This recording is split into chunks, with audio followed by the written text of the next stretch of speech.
everyone. నేను మీ English teacher. Welcome back to our channel. I hope everyone is doing well.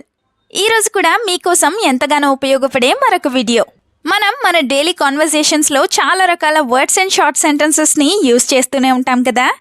అయితే వాటన్నింటినీ క్లియర్గా ఇంగ్లీష్లో ఏ విధంగా చెప్పాలో కొన్ని ఎగ్జాంపుల్స్తో ఈ వీడియోలో చూసేద్దాం.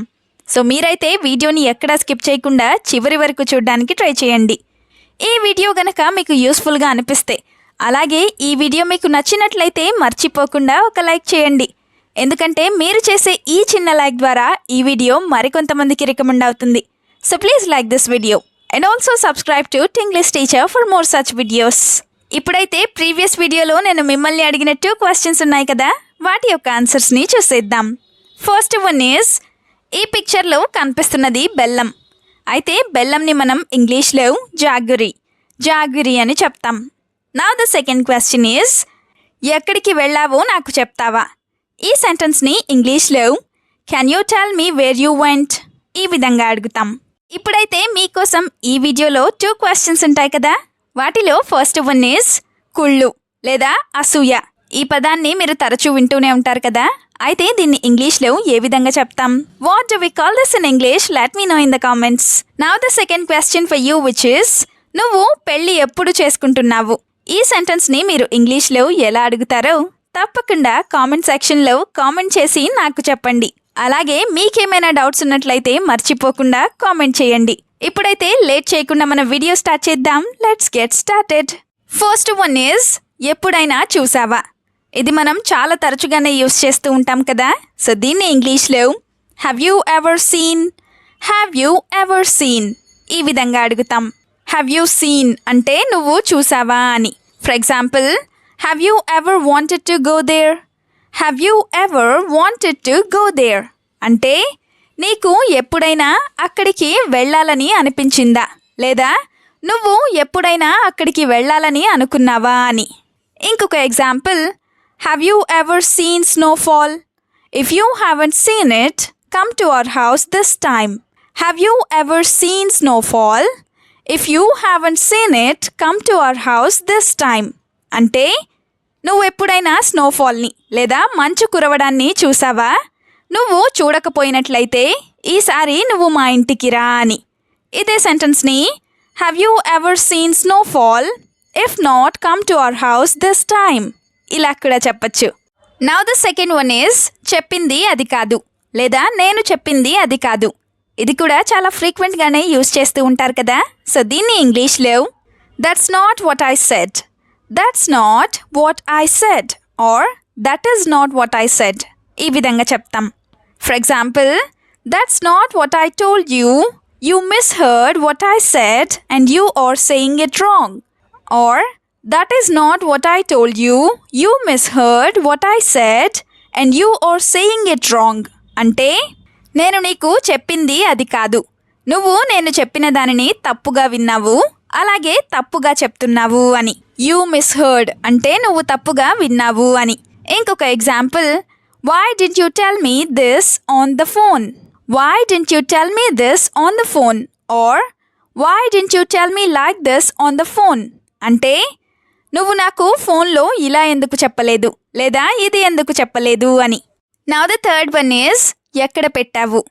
దీన్ని మనం ఇంగ్లీష్లో where did you put it ఈ విధంగా అడుగుతాం. దీనికి సంబంధించిన ఎగ్జాంపుల్స్ని చూద్దాం. First one is, tell me now where you put my phone అంటే నువ్వు నా ఫోన్ ఎక్కడ పెట్టావో నాకు ఇప్పుడే చెప్పు అని. ఇంకొక example, I don't like your advice at all, so keep your advice to your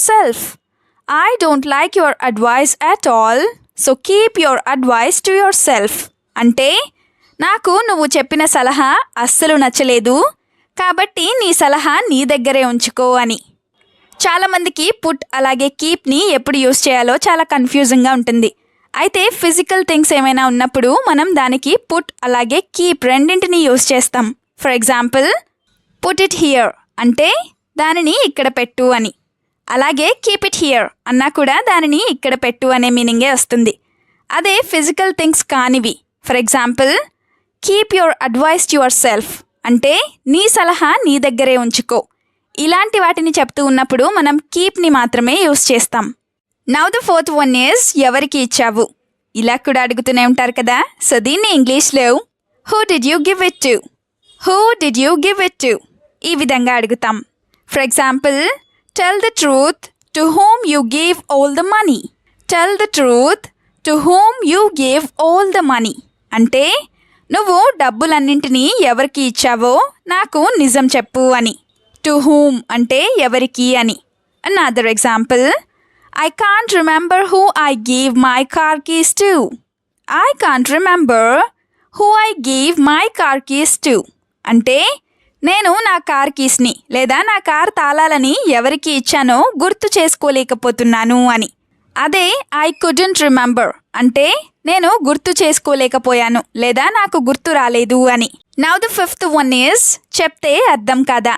ఎవరైనా మనం చెప్పింది అర్థం చేసుకోలేనప్పుడు ఇలా అడుగుతూ ఉంటాం కదా.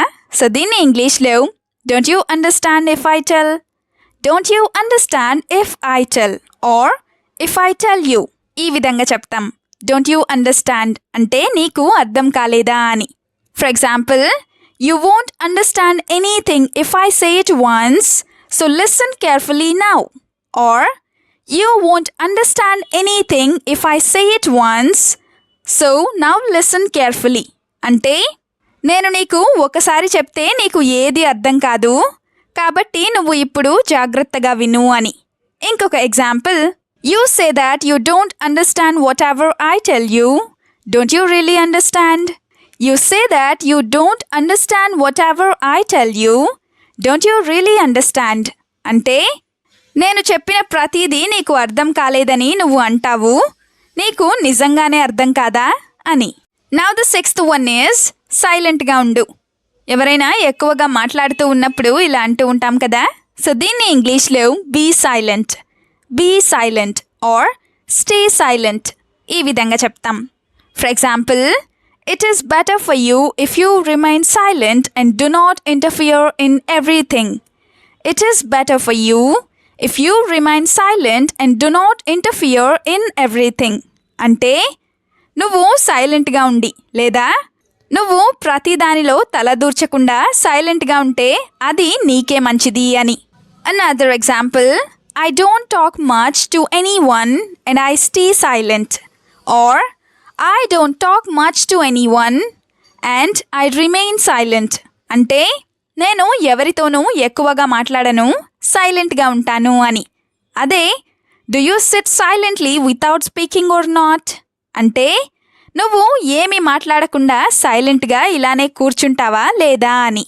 నెక్స్ట్ వన్ ఈజ్ మారిపోయావు లేదా నువ్వు మారిపోయావు ఇలా కూడా అంటూనే ఉంటారు కదా. సో దీన్ని ఇంగ్లీష్లో యూ హ్యావ్ చేంజ్డ్ ఈ విధంగా చెప్తాం. For example, you are not the same as you were then, you have changed a lot now. You are not the same as you were then, you have changed a lot now అంటే నువ్వు అప్పటిలాగా ఇప్పుడు లేవు, నువ్వు ఇప్పుడు చాలా మారిపోయావు అని. Then అంటే అప్పుడు అని, నౌ అంటే ఇప్పుడు అని. Another example, she used to be my best friend but now she doesn't talk to me, she has changed a lot.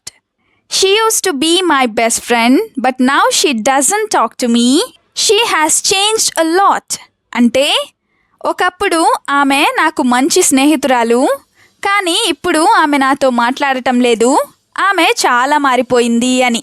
She used to be my best friend అంటే అప్పట్లో లేదా ఒకప్పుడు ఆమె నా బెస్ట్ ఫ్రెండ్ అని. Now the last one is అదే చూస్తున్నాను లేదా అదే చేస్తున్నాను ఇలాంటివి అంటూనే ఉంటారు కదా. సో దీన్ని ఇంగ్లీష్లో that's what I'm looking at ఈ విధంగా చెప్తాం. అదే దట్స్ వాట్ ఐ సీ అంటే నేను చూసేది అదే అని. అదే I see the same too అంటే నేను కూడా అదే చూస్తాను అని.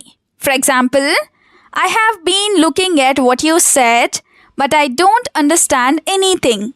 I have been looking at what you said, but I don't understand anything.